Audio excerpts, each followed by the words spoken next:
Friends, Tambaram railway ஸ்டேஷனுக்கு வந்தாச்சு. விழுப்புரத்துக்கு train ஏறுறதுக்காக எல்லோரும் ரெடி ஆகிட்டோம். ஒரு வழியாக ட்ரெயினும் ஏறிட்டோம். ட்ரெயின் ஏறின உடனே முதல் ஒரு ஓம் புளியார் சொல்லி போட்டு வேர்க்கல்வி ஆரம்பித்து எடுத்துன்னு அந்த புலாவும் பசங்க விட்டு ஒரே ஸ்நாக்ஸு எதுக்கு கேட்குறீங்க? ட்ரெயின் டிக்கெட் என்னவோ 30 ரூபாவோ 35 ரூபாவோ தான்.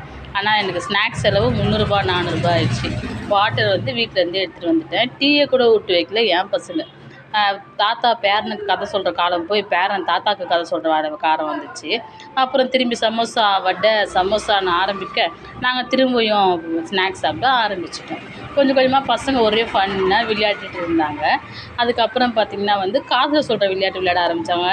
தாத்தா பேரன் காதில் சொல்ல இன்னொரு காதில் சொல்ல ஒரே அமக்கலாம். அப்புறம் ஆக்ஷன் பண்ணி எப்படி கண்டுபிடிக்கிறது அப்படின்னு விளையாட ஆரம்பித்தாங்க.